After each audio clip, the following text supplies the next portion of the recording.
Success ഫയലിലേക്ക് സ്വാഗതം. Rank ഉറപ്പിക്കുന്ന വളരെ പ്രധാനപ്പെട്ട ചോദ്യങ്ങൾ ഒരു മോക്ക് ടെസ്റ്റ് ആണ് ഇന്നത്തെ ഈ ഒരു ക്ലാസ്സിലൂടെ നമ്മൾ ചെയ്യാൻ പോകുന്നത്. മുഴുവൻ ക്വസ്റ്റ്യൻസും അറ്റൻഡ് ചെയ്യാനായിട്ട് ശ്രദ്ധിക്കുക. സ്റ്റാർട്ട് ചെയ്യാം. ആദ്യത്തെ ചോദ്യം, വാസ്കോ ഡ ഗാമയുടെ പിൻഗാമിയായി ഇന്ത്യയിലെത്തിയ പോർച്ചുഗീസ് നാവികൻ ആര്?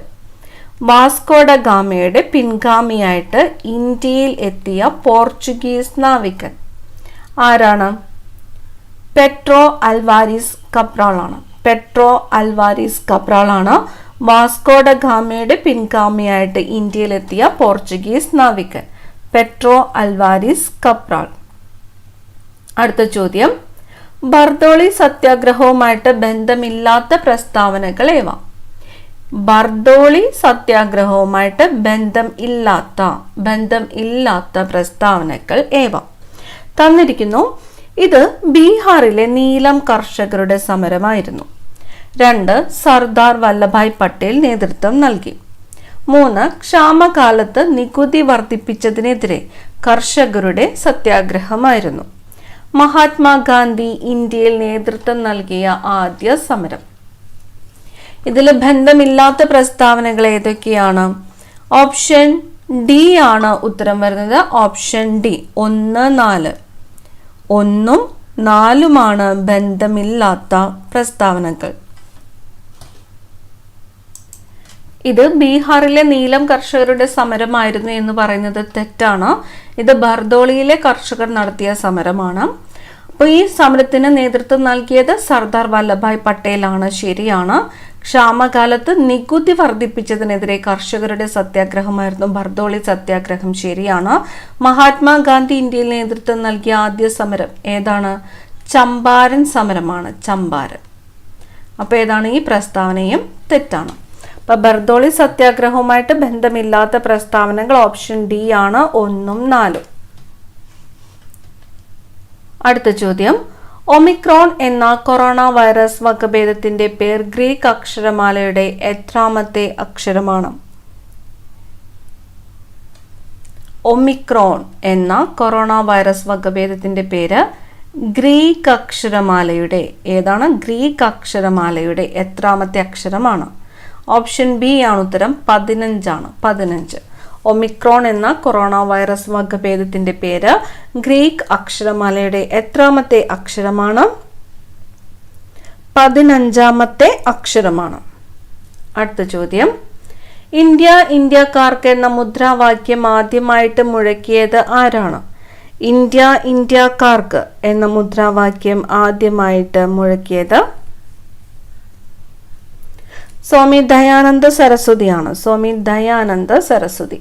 ഓപ്ഷൻ ഡി ആണ് ഉത്തരം. സ്വാമി ദയാനന്ദ സരസ്വതിയാണ് ഇന്ത്യ ഇന്ത്യക്കാർക്ക് എന്ന മുദ്രാവാക്യം ആദ്യമായിട്ട് മുഴക്കിയത്.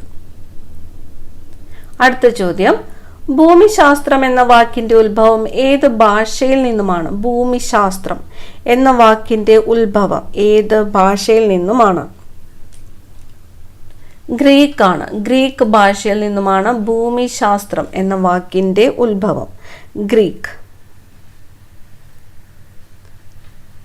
അഗ്നിപർവ്വത സ്ഫോടനം ഉണ്ടാകുമ്പോൾ ഭൂമിയുടെ ഉപരിതലത്തിലേക്ക് ഒഴുകിയെത്തുന്ന പദാർത്ഥം.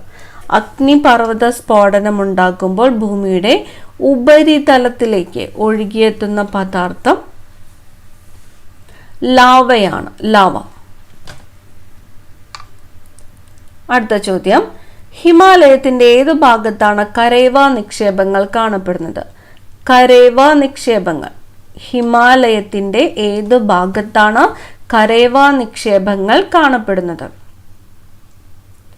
ഓപ്ഷൻ എ ആണ് ഉത്തരം. കാശ്മീർ ഹിമാലയത്തിലാണ്. കാശ്മീർ ഹിമാലയത്തിലാണ് കരേവ നിക്ഷേപങ്ങൾ കാണപ്പെടുന്നത്. കരേവ നിക്ഷേപങ്ങൾ കാണപ്പെടുന്നത് കാശ്മീർ ഹിമാലയത്തിലാണ്. അടുത്ത ചോദ്യം, കരയാൽ ചുറ്റപ്പെട്ട് കിടക്കുന്ന തുറമുഖം. കരയാൽ ചുറ്റപ്പെട്ട് കിടക്കുന്ന തുറമുഖം. ഓപ്ഷൻസ് തന്നിരിക്കുന്നത് മുംബൈ, ഹാൽദിയ, വിശാഖപട്ടണം, കൊച്ചി എന്നിവയാണ്. ഇതിൽ കരയാൽ ചുറ്റപ്പെട്ട് കിടക്കുന്ന തുറമുഖം ഏതാണ്? ഓപ്ഷൻ സി ആണ് ഉത്തരം. വിശാഖപട്ടണമാണ്. വിശാഖപട്ടണമാണ് കരയാൽ ചുറ്റപ്പെട്ട് കിടക്കുന്ന തുറമുഖം. വിശാഖപട്ടണം. ഏറ്റവും അധികം ആളുകൾ നഗരങ്ങളിൽ വസിക്കുന്ന സംസ്ഥാനം. ഏറ്റവും അധികം ആളുകൾ നഗരങ്ങളിൽ വസിക്കുന്ന സംസ്ഥാനം ഓപ്ഷൻ ഡി ആണ് ഉത്തരം. തമിഴ്നാടാണ്. തമിഴ്നാട്. ഏറ്റവും അധികം ആളുകൾ നഗരങ്ങളിൽ വസിക്കുന്ന സംസ്ഥാനം ഓപ്ഷൻ ഡി തമിഴ്നാട്. അടുത്ത ചോദ്യം, താഴെ പറയുന്നവയിൽ ശരിയായ പ്രസ്താവന ഏതെല്ലാം? 1. ആസൂത്രണ കമ്മീഷൻ നിലവിൽ വന്നത് 1950 മാർച്ച് 15-നാണ്. ഇന്ത്യയിൽ ആസൂത്രണ കമ്മീഷന് പകരമായിട്ട് വന്ന പുതിയ സംവിധാനത്തെ ദേശീയ വികസന സമിതി എന്നതാണ്. ആസൂത്രണ കമ്മീഷന്റെ ആദ്യ ചെയർമാൻ ജവഹർലാൽ നെഹ്റു ആണ്. ഇതിൽ ശരിയായ പ്രസ്താവനകളാണ് ചോദിച്ചിരിക്കുന്നത്. ശരിയായിട്ടുള്ള പ്രസ്താവനകൾ ഓപ്ഷൻ ബി ആണ് ശരിയായിട്ടുള്ളത്. ഓപ്ഷൻ ബി 1, 3 എന്നിവ മാത്രം ശരിയാണ്. 1, 3 എന്നിവ ശരിയാണ്. ആസൂത്രണ കമ്മീഷൻ നിലവിൽ വന്നത് എന്നാണ്? നിലവിൽ വന്നത് 1950 മാർച്ച് മാസം 15-നാണ്. 1950 മാർച്ച് 15-നാണ് ആസൂത്രണ കമ്മീഷൻ നിലവിൽ വന്നത്.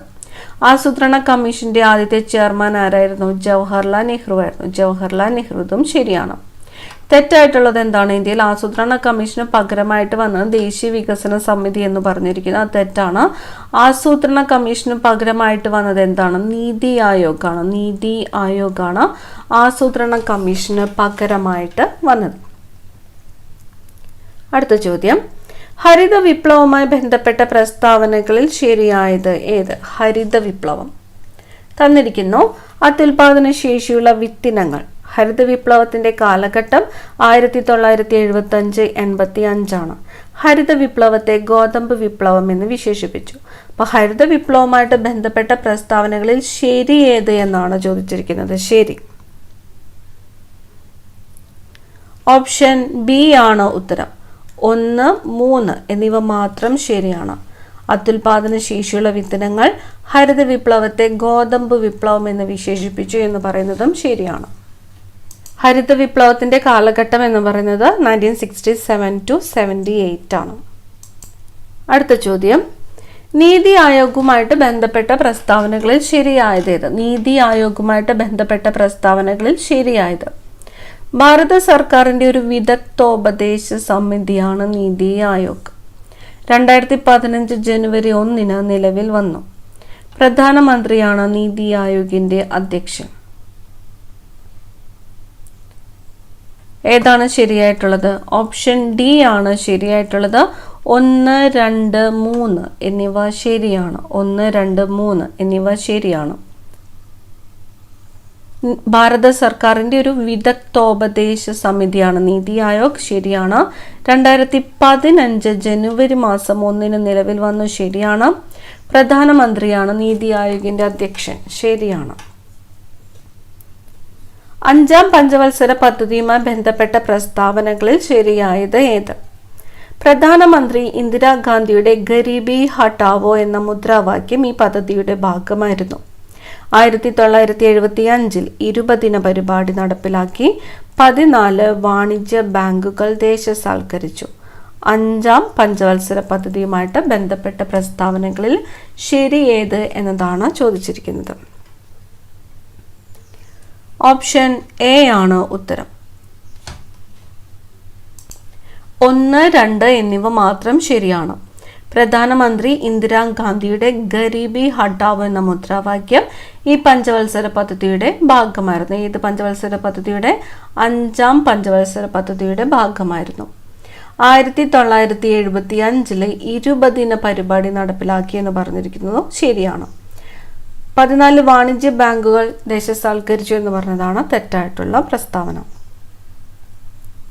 അടുത്ത ചോദ്യം, കാനഡയിലെ ഭരണഘടനയിൽ നിന്നും ഇന്ത്യൻ ഭരണഘടന കടമെടുത്ത ആശയങ്ങൾ ഉൾക്കൊള്ളുന്ന ശരിയായ പ്രസ്താവന ഏത്? കാനഡയിലെ ഭരണഘടനയിൽ നിന്നും ഇന്ത്യൻ ഭരണഘടന കടമെടുത്ത ആശയങ്ങൾ ഉൾക്കൊള്ളുന്ന ശരിയായിട്ടുള്ള പ്രസ്താവന തന്നിരിക്കുന്നു. അർദ്ധ ഫെഡറൽ സമ്പ്രദായം, നിയമനിർമ്മാണ നടപടിക്രമങ്ങൾ, ശിഷ്ടാധികാരങ്ങൾ.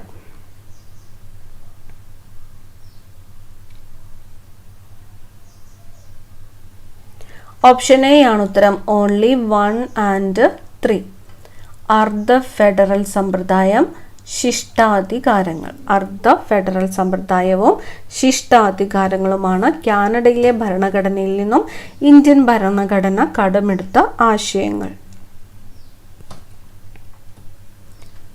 അടുത്ത ചോദ്യം, റൈറ്റ് ടു കോൺസ്റ്റിറ്റ്യൂഷണൽ റെമഡീസ് ബന്ധപ്പെട്ട് താഴെ പറയുന്ന ശരിയായ പ്രസ്താവന ഏത്? തന്നിരിക്കുന്നു. ആർട്ടിക്കിൾ 226 പ്രകാരം ഒരു പൗരന് മൗലിക അവകാശം പുനഃസ്ഥാപിക്കാൻ ഹൈക്കോടതിയെ സമീപിക്കാം. ആർട്ടിക്കിൾ 32 പ്രകാരം ഒരു പൗരന് മൗലിക അവകാശം പുനഃസ്ഥാപിക്കാൻ സുപ്രീം കോടതിയെ സമീപിക്കാം. ആർട്ടിക്കിൾ 32 പ്രകാരം ഒരു പൗരന് മൗലികാവകാശം പുനഃസ്ഥാപിക്കാൻ ഹൈക്കോടതിയെ സമീപിക്കാവുന്നതാണ്. ഓപ്ഷൻ ബി ആണ് ഉത്തരം. Option B, only 1 and 2.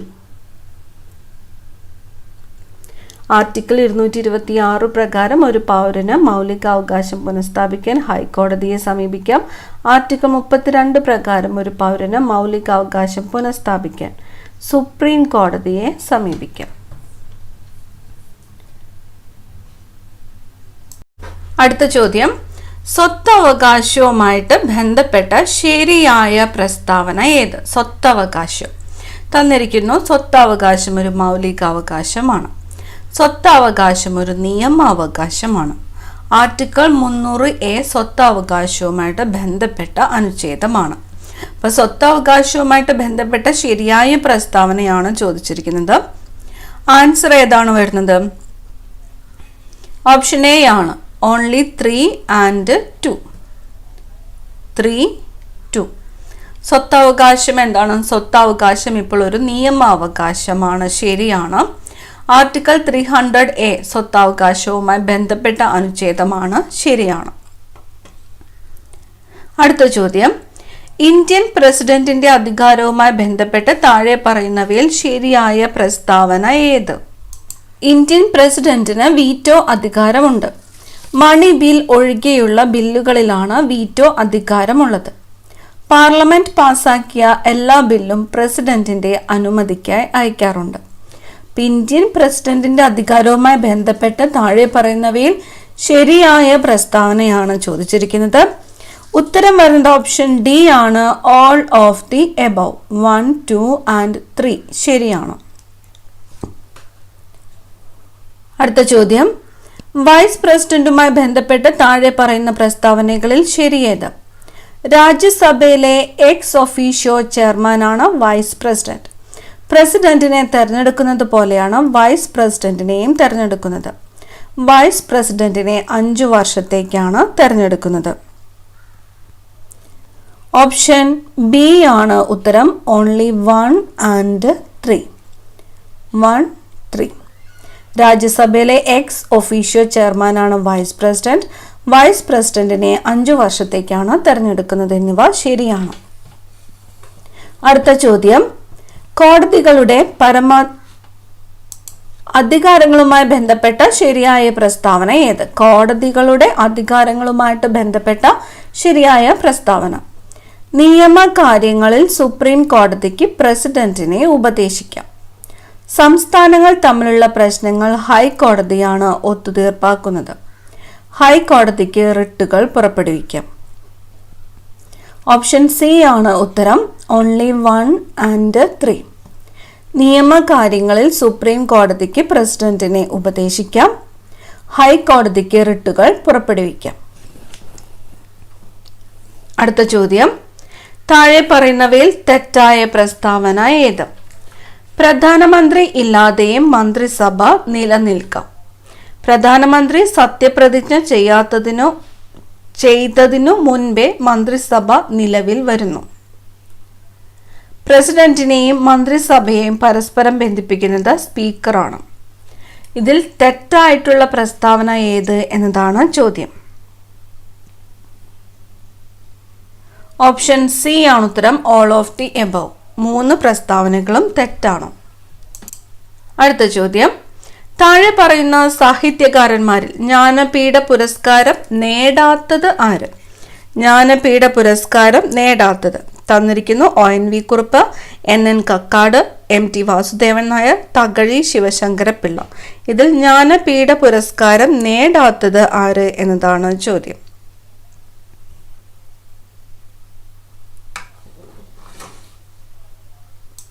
Option B ആണ് ഉത്തരം. NN കക്കാടാണ്. NN കക്കാട്. ഇന്ത്യയിൽ ആദ്യമായി രാജീവ് ഗാന്ധി ഖേൽരത്ന അവാർഡ് നേടിയത് ആര്? ഇന്ത്യയിൽ ആദ്യമായിട്ട് രാജീവ് ഗാന്ധി ഖേൽരത്ന അവാർഡ് നേടിയത് ആര്? ഓപ്ഷൻ ഡി ആണ് ഉത്തരം. വിശ്വനാഥൻ ആനന്ദാണ്. ഓപ്ഷൻ ഡി വിശ്വനാഥൻ ആനന്ദാണ് ഇന്ത്യയിൽ ആദ്യമായിട്ട് രാജീവ് ഗാന്ധി ഖേൽരത്ന അവാർഡ് നേടിയത്. അടുത്ത ചോദ്യം. കേരളത്തിൽ അലാമി കളി എന്ന അനുഷ്ഠാന കലാരൂപം പ്രചാരത്തിലുണ്ടായിരുന്ന ജില്ല ഏതാണ്? കാസർഗോഡ് ജില്ലയാണ്. കേരളത്തിൽ അലാമി കളി എന്ന അനുഷ്ഠാന കലാരൂപം പ്രചാരത്തിലുണ്ടായിരുന്ന ജില്ല കാസർഗോഡ്. ഇരുമ്പ് തുരുമ്പ് പിടിക്കാതിരിക്കാൻ സിങ്ക് പൂശുന്ന പ്രക്രിയ എന്താണ്? ഇരുമ്പ് തുരുമ്പ് പിടിക്കാതിരിക്കാൻ സിങ്ക് പൂശുന്ന പ്രക്രിയയാണ് ഗാൽവനൈസേഷൻ. ഇരുമ്പ് തുരുമ്പ് പിടിക്കാതിരിക്കാൻ സിങ്ക് പൂശുന്ന പ്രക്രിയ ഗാൽവനൈസേഷൻ.